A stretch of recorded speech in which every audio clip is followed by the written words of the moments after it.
Good morning students. कल हमने आपका चैप्टर शुरू किया था माइक्रो ऑर्गेनिज्म। सो फर्स्टली हमने क्या बताया था, माइक्रो माने छोटा। ऑर्गेनिजम्स आप जानते हो, कोई भी लिविंग है नॉन लिविंग है जो भी है, हम उन सबको ऑर्गेनिजम्स के अंदर कंसिडर करते हैं।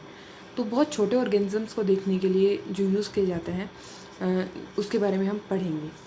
तो इतने छोटे ऑर्गेनिजम्स हम अपनी आंखों से तो देख नहीं सकते। कोई वायरस है, हमें सिर्फ पता है कि वायरस है, पर हम उसे देख नहीं सकते क्योंकि वो बहुत ज़्यादा छोटा है।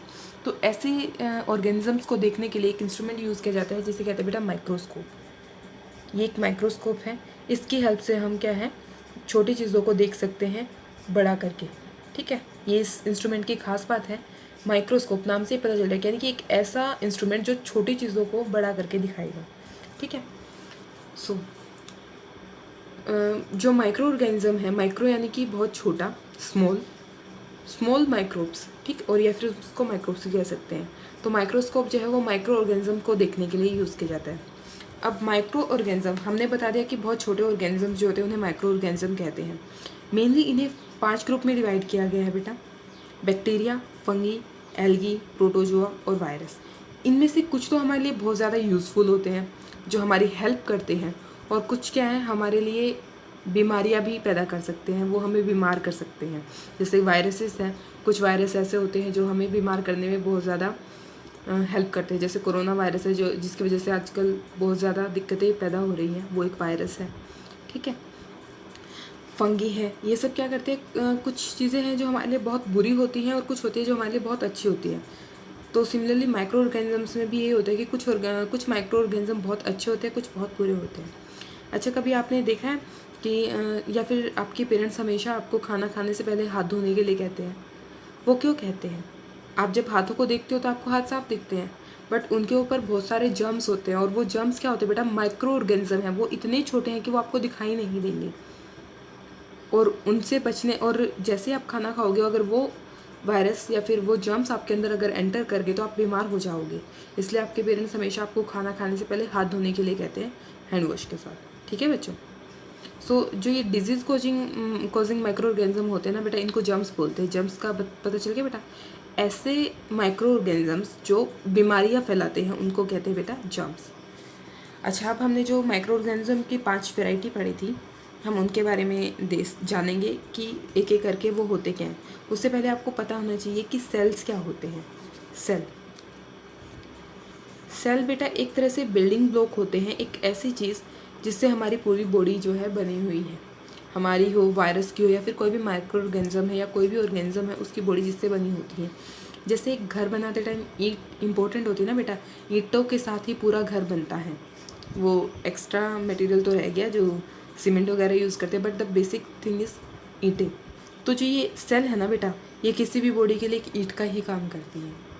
ये 2 टाइप की हो सकती है, यूनिसेलुलर और मल्टी सेलुलर। 2 टाइप की हो सकती है बेटा, यूनी और मल्टी सेलुलर। ठीक है,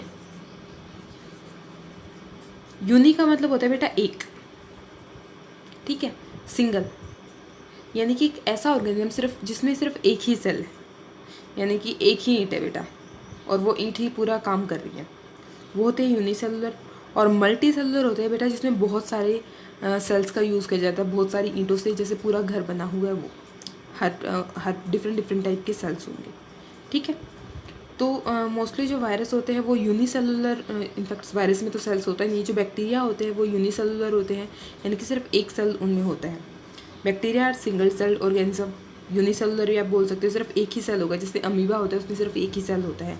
हमारी बॉडी है, इसमें मल्टी सेल होते हैं, बहुत सारे सेल्स होते हैं।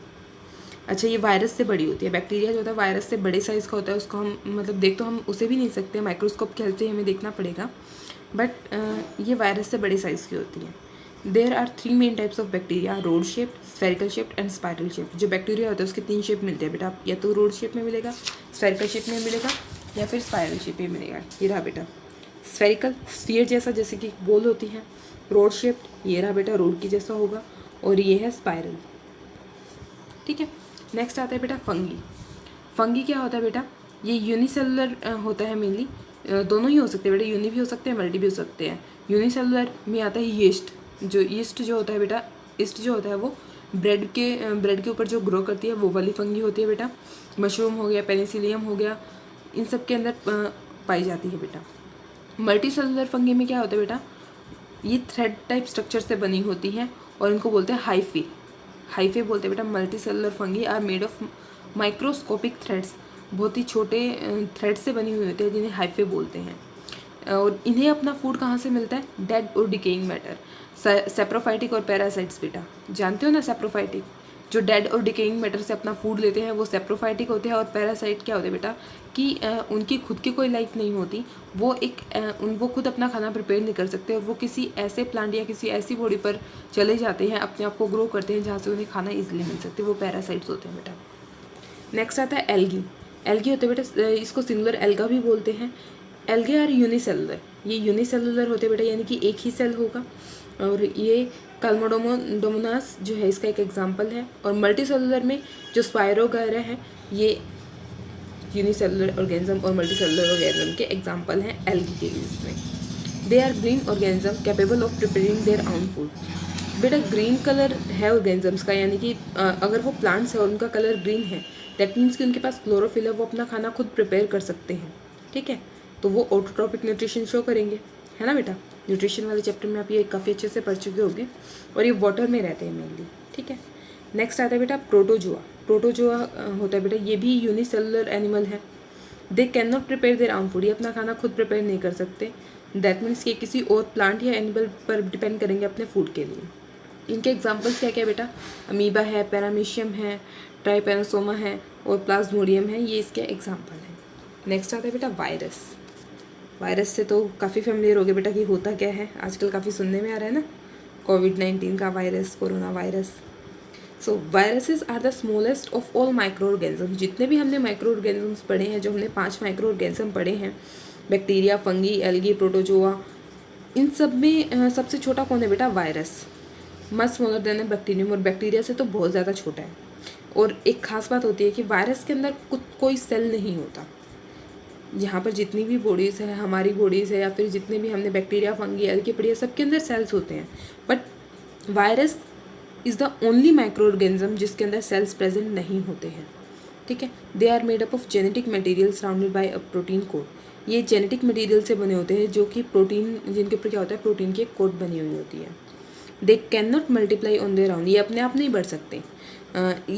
और एक्चुअली पता है जब वायरस नॉर्मली बाहर पड़ा है तो वो जिंदा नहीं है, वो मरा हुआ ही है। बट जैसे उसको कोई लिविंग बॉडी दिखेगी, कोई लिविंग सेल दिखेगा, वो उसके ऊपर चढ़ जाएगा और अपना खाना उसे मिलता रहेगा, और वो मल्टीपल होते रहेंगे, वो बहुत ज़्यादा बढ़ते रहेंगे। They can not multiply on their own, वो अपने आप नहीं बढ़ सकते। For this they need to enter a living host cell, उन्हें किसी लिविंग होस्ट सेल में जाना पड़ेगा। होस्ट सेल क्या होता है बेटा, एक लिविंग सेल होता है जो क्या करता है, इन्वेडेड बाय और capable of being invaded by an infectious agent, ठीक है। मतलब कि उसे एक तरह से एक लिविंग सेल से अपना वो भोजन लेता है, अपने आप को उसके ऊपर ग्रो करता है। Outside the host cell the virus does not show any characteristics of living things. जैसे ही वो होस्ट सेल से बाहर पड़ा हुआ है तो उसका कोई लाइफ नहीं है, वो जिंदा ही नहीं है। One they do not feed, respire, excrete, grow और मल्टीप्लाई। जब वो होस्ट सेल से अलग है, यानी कि बाहर पड़ा है होस्ट सेल, उसके आसपास कोई लिविंग थिंग नहीं है, तो वो ज़िंदा नहीं है, ना तो वो खा सकता है, ना वो रेस्पायर कर सकता है, सांस ले सकता है, ना वो कुछ एक्सक्रीट कर सकता है, और ना वो बहुत ज़्यादा बढ़ सकता है, अपने आप को ग्रो कर सकता है। आज की क्लास में इतना ही। आप ये सब अच्छे से पढ़ के आएंगे, उम्मीद करती हूँ।